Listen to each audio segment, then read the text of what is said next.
ప్రస్తుతం మనతో పాటు ప్రముఖ ఆధ్యాత్మికవేత్త ఆస్ట్రాలజర్ బ్రహ్మశ్రీ సుభాష్ శర్మ గారు మనతో ఉన్నారు. గురువుగారితో మాట్లాడేద్దాం. నమస్కారం గురుగారు. శ్రీమాత్రే నమః. గురుగారు, డిసెంబర్ మాసం 2025 సంవత్సరం చివరికి వచ్చేసాము. తులారాశి వాళ్ళ స్థితిగతులు ఏ విధంగా ఉండబోతున్నాయి? ప్రత్యేకంగా యోగాలు ఏమన్నా వరించబోతున్నాయా, లేదంటే కాస్త ఇబ్బందికర పరిస్థితులు ఏమైనా ఉండబోతున్నాయి? ఓవరాల్గా ఎలాంటి జాగ్రత్తలు తీసుకోవాలి ఈ నెల అంతా కూడా తులారాశి వాళ్ళు? తప్పకుండా తెలియజేస్తాను. ముందుగా ప్రేక్షకులందరికీ శ్రీమాత్రే నమః, శ్రీ గురుభ్యో నమః. నమో దేవ్యై మహాదేవ్యై శివాయై సతతం నమః.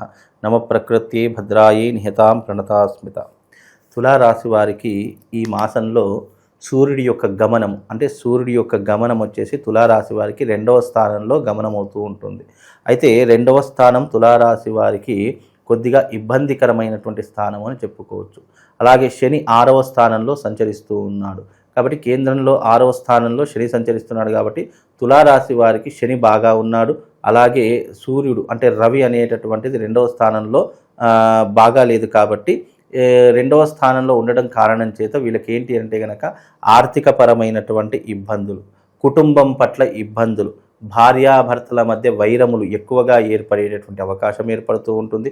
ఎందుకంటే ఈ యొక్క మాసంలో, ఈ యొక్క డిసెంబర్ నెలలో రవితో అంటే సూర్యుడితో కుజుడు ప్లస్ శుక్రుడు రెండూ కూడా కలిసి ఉన్నటువంటి గ్రహాలు. కాబట్టి 2వ స్థానంలో అంటే వీళ్ళ యొక్క తులారాశికి ముందు స్థానంలో ఉన్నటువంటివి ఈ 3 గ్రహాలు కలిసి ఉన్నాయి. కాబట్టి ముఖ్యంగా ఈ యొక్క తులారాశి వారికి వచ్చేటటువంటి ఇబ్బందులు ఏమిటి అంటే వైవాహిక పరంగా ఇబ్బందులు, భార్యతో ఇబ్బందులు, అలాగే ఆర్థిక పరమైనటువంటి ఇబ్బందులు, వివాహముకి ఆటంకాలు, వివాహం కావలసినటువంటి వారికి ఇంకా ఆలస్యం కావడము, అలాగే ఆరోగ్య సమస్యలు రావడము, ఈ రకమైనటువంటి ఇబ్బందులతో ఈ మాసము, ఈ డిసెంబర్ నెల వీళ్ళు ఇబ్బందులు పడేటటువంటి అవకాశము చాలా ఎక్కువగా కనిపిస్తుంది. కాబట్టి ఇలాంటి విషయాలు కాస్త జాగ్రత్తగా ఉండే ప్రయత్నం చేయండి.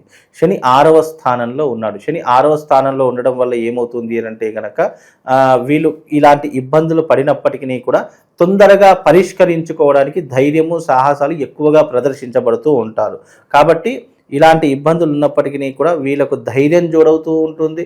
అలాగే వీళ్ళు చేయవలసినటువంటి కర్తవ్యాన్ని కూడా ఏకాగ్రతతో, చిత్తశుద్ధితో చేస్తారు. కాబట్టి ఇలాంటి ప్రాబ్లమ్స్ కొన్ని అధిగమించేటటువంటి అవకాశము శని ద్వారా ఏర్పడుతూ ఉంటుంది. కాబట్టి జాతకంలో రవి బాగా లేడు, శని బాగానే ఉన్నాడు. తద్వారా వీళ్ళకి ఇంకోటి ఏంటి అంటే కనుక పెండింగ్లో ఉన్నటువంటి పనులు పూర్తి చేసుకోగలుగుతూ ఉంటారు. అలాగే విదేశాలకు వెళ్ళేటటువంటి వారు కావచ్చు, లేదా విదేశాల్లో స్థిరపడదాము, లేదా చదువుకుందాము, ఉద్యోగం కోసం వెళదాము అనుకునేటటువంటి జాతకులు తప్పకుండా తులారాశి వారు ఎవరైతే ఉన్నారో విదేశాలకు వెళ్ళేటటువంటి యోగాలు వీళ్ళ జీవితంలో ఏర్పడుతూ ఉంటాయండి. అలాగే వీళ్ళు జీవితంలో ఎంత ఉన్నప్పటికీ కూడా, ఎంత పైకి ఎదిగినా కూడా డౌన్ టు ఎర్త్ ఉండేటటువంటి స్వభావం కలిగినటువంటి వారు ఈ తులారాశి వారు. తులారాశి వారికి ముఖ్యంగా న్యాయపరమైనటువంటి ఇబ్బందులు ఎదుర్కొంటూ ఉంటారు. అలాగే న్యాయ వ్యవస్థలో ఎక్కువగా చిక్కుకునేటటువంటి అవకాశాలు, అలాగే ఇబ్బందులు వీళ్ళకి ఎక్కువగా ఉంటూ ఉంటాయి. వీళ్ళు నిక్కచ్చిగా ఉండేటటువంటి స్వభావం కలిగినటువంటి వారు. అలాగే వీళ్ళకు ఏకాగ్రత, చిత్తశుద్ధి చాలా ఎక్కువగా ఉంటూ ఉంటుంది. ముఖ్యంగా ఈ తులారాశి వారికి ఏమిటి అంటే కనుక సుదూర ప్రయాణాలు చేయాలన్నా, దూర ప్రాంతాలకు వెళ్ళాలన్నా వీళ్ళకు చాలా ఇష్టమవుతూ ఉంటుంది. అంటే వీళ్ళకు లాంగ్ జర్నీస్ చాలా ఇష్టమవుతూ ఉంటాయి. అలాగే దేవుడి పట్ల మంచి భక్తి, విశ్వాసం కలిగినటువంటి వారు గాను, అలాగే కుటుంబం పట్ల శ్రద్ధ ఎక్కువగా ఉన్నటువంటి వారు గాను, తల్లిదండ్రులను చాలా ప్రేమగా చూసుకునేటటువంటి స్వభావం కలిగినటువంటి వారు గాను వీళ్ళు జీవితంలో రాణించేటటువంటి అవకాశం ఉంటూ ఉంటుంది. ముఖ్యంగా వీళ్ళు జీవితంలో ఒక 30 సంవత్సరాల వరకు స్థిరపడేటటువంటి అవకాశం కనిపించట్లేదు. 30 సంవత్సరాలు దాటిన తర్వాత జీవితంలో స్థిరపడడం కానీ, ఆస్తులు కొనుగోలు చేసుకోవడం కావచ్చు, లేదా బిజినెస్లు చేయడం కావచ్చు, వ్యాపారాలు చేయడం కావచ్చు, లేదా ఏదైనా వృత్తి వ్యాపారంలో కానీ, ఉద్యోగంలో కానీ వీళ్ళు ఏదో ఒక దాంట్లో చేరడం కావచ్చు, ఇలాంటివి ఎక్కువగా జరిగేటటువంటి అవకాశం తులారాశి వారికి ఏర్పడుతుందండి. సో ప్రస్తుత కాలంలో అయితే ఈ రిస్క్ తీసుకునే కేబిలిటీ ఏదైతే ఉందో దాన్ని పక్కన పెట్టేస్తే మంచిదంటారా? కొత్తగా ఏదన్నా పర్వాలేదు ముందుకు వెళ్ళిపోదాం, ఏదైతే అదేం తర్వాత చూసుకుందాం అనే మైండ్ సెట్ తీసేస్తేనే బెటర్. ముఖ్యంగా తులారాశి వారికి రిస్కులు చేయడం అంటే చాలా ఇష్టం ఉంటుందండి. వాళ్ళు ఏంటి అని అంటే కనుక ఏదైతే వద్దు అని అంటామో అదే ఎక్కువగా చేస్తూ ఉంటారు. తద్వారా ఏమవుతుందంటే రిస్కులు ఎక్కువగా చేసేటటువంటి అవకాశము, ముఖ్యంగా ఏదైతే మనం వద్దు అనుకుంటామో అలాంటి దాంట్లోనే వీళ్ళు వెళ్ళడము, వీళ్ళకి ఎక్కువగా అలవాటు అవుతూ ఉంటుంది. కాకపోతే కొన్నిసార్లు వీళ్ళకి ఏంటి అంటే అదే సక్సెస్గా మారి వీళ్ళ జీవితాన్ని నిలదొక్కునేటటువంటి అవకాశం ఏర్పడుతూ ఉంటుంది. ఒక్కొక్కసారి మిస్ఫైర్ అయ్యేటటువంటి అవకాశం, అంటే తొందరపడి నిర్ణయాలు తీసుకోవడం కానీ, పక్క వాళ్ళ సలహాలు తీసుకోవడం కానీ, ఎవరో అనుకున్నది వీళ్ళు ఆచరించడం కానీ, ఇలాంటివి కొన్ని అనుకోనటువంటి సందర్భాల్లో మిస్ఫైర్ అవుతుంటుంది. మ్యాక్సిమం వీళ్ళు ఎలాంటి రిస్క్ తీసుకున్నా, ఎలాంటి నైపుణ్యం కలిగినటువంటి వారైనా ముందుకు వెళ్ళేటటువంటి అవకాశాలు తులారాశి వారి యొక్క జాతకంలో స్పష్టంగా ఏర్పడతాయండి. ప్రస్తుతం అయితే కాస్త ఇబ్బందికర పరిస్థితులు అయితే కనిపిస్తున్నాయి. సో రికవర్ అవడానికి ఎంత సమయం పట్టొచ్చు అంటారా, మళ్ళీ మంచి గ్రహస్థితి రావడానికి? మళ్ళీ ఇప్పుడు ఉన్నటువంటి మాసం ప్రకారము తులారాశి వారికి ఈ డిసెంబర్ మాసం అనేటటువంటిది అనుకూలంగా లేదు. మళ్ళీ జనవరి మాసంలో ఆ యొక్క సూర్యుడి యొక్క గమనం ప్రకారం ఆయా మాసంలో ఏ రకంగా ఉంటుందనేటట్టు ఆ మాసంలోనే మనం మాట్లాడాలి. ఇప్పుడు ప్రస్తుత కాలంలో ఏంటంటే తులారాశి వారికి ఈ డిసెంబర్ మాసం మాత్రమే ఎలా ఉంటుందో తెలుసుకోవాలి. ఎందుకంటే భవిష్యత్తు ముందే తెలిసిపోయింది అనుకోండి, దానికి పెద్ద ఇంట్రెస్ట్ చూపించరు. ఎందుకంటే ఎగ్జాంపుల్గా నాకు రేపు ఏం జరుగుతుందో తెలుసుకున్నప్పుడు నేను ఈరోజు ఇలా ఉండను. రేపు ఏం జరుగుతుందో నాకు తెలిసిన తర్వాత నా బిహేవియర్ మారిపోతుంది, నాలో చేంజెస్ వచ్చేస్తూ ఉంటాయి. రేపు ఇలా జరుగుతుంది కదా, మనం ఈ రోజు నుంచే ఇలా ఉండాలి అనేటటువంటి తత్వాలు మారిపోతూ ఉంటాయి. కాబట్టి ఏ మాసానికి ఆ మాసమే ప్రత్యేకత. కాబట్టి ఈ మాసంలో వీళ్ళకు రవి అనుకూలంగా లేడు, అలాగే సూర్యుడు అనుకూలంగా లేడు, శని అనుకూలంగా ఉన్నప్పటికీ కూడా మనకు పెద్ద ప్రభావం ఏమీ ఉండదు.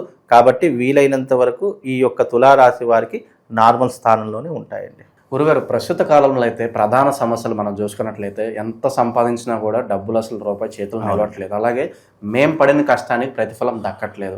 ఎవరు చూసినా ఇదే మాట్లాడుతుంటారు. మరి దీని పరిష్కారం ఏంటి? కామన్గా రెమెడీ. చాలా మంది ఎన్నో చోట్ల పూజలు చేసే ఉంటారు, అలసిపోయి ఉంటారు. మరి శాశ్వత సొల్యూషన్ ఏంటంటారు దీనికి? నేను వీళ్ళకు ఒక క్షేత్రం గురించి చెప్తానండి. చాలా అద్భుతమైనటువంటి క్షేత్రం. ఎవరైతే తులారాశి వారు ఈ యొక్క రాశి గురించి చూస్తున్నారో వాళ్ళందరికీ కూడా చెప్పేది ఏంటి అంటే, ఒక అద్భుతమైనటువంటి క్షేత్రము కామాఖ్య అమ్మవారి యొక్క క్షేత్రం. అస్సాం గౌహతిలో ఈ క్షేత్రం అనేటటువంటిది కొలువు తీరినటువంటి క్షేత్రము. సాక్షాత్తు సతీదేవి యొక్క యోని భాగం పడినటువంటి క్షేత్రము. అక్కడ ముఖ్యంగా విశేషంగా దశమహావిద్యలు ఏర్పడినటువంటి క్షేత్రము.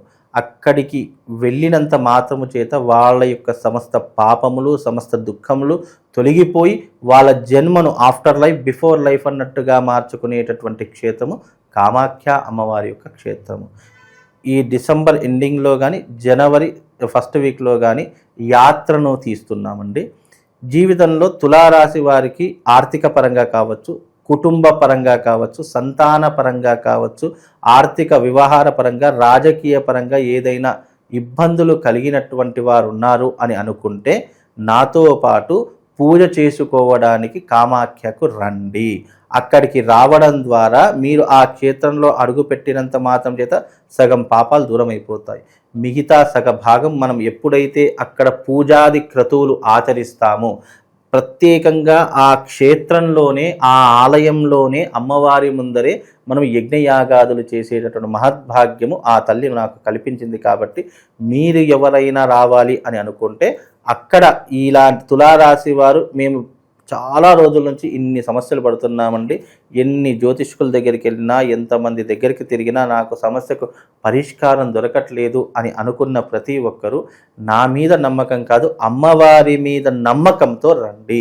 అక్కడ మీరు చేసుకున్నటువంటి పూజా ఫలితము మీ జీవితాన్ని పూర్తిగా మార్చేసి, మీకు కాదు, లేదు, రాదు అనుకున్న సమస్యలు ఏవైతే ఉన్నాయో అవి తప్పకుండా మీ జీవితంలోకి, మీరు ఏదైతే మనసులో చాలామంది, కొంతమంది సంతానం కావాలని వస్తారు, కొంతమంది బిజినెస్ బాగా నడవాలి అని వస్తూ ఉంటారు, మరి కొంతమంది నా జీవితంలో నా భార్యతో నాకు సఖ్యత ఏర్పడాలి, కుటుంబ సమస్యలు ఏవైనా ఉంటే దూరం అయిపోవాలి అని చాలామంది కోరుకుంటూ ఉంటారు, మరి కొంత వివాహ సమస్యలతో బాధపడుతుంటారు.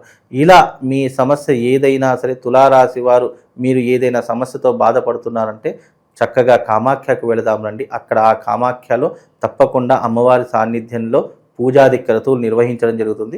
కాబట్టి అందరూ రండి. ఈ యొక్క అమ్మవారి యొక్క సేవ చేసుకునేటటువంటి మహద్భాగ్యం మీకు కూడా కల్పిస్తాను.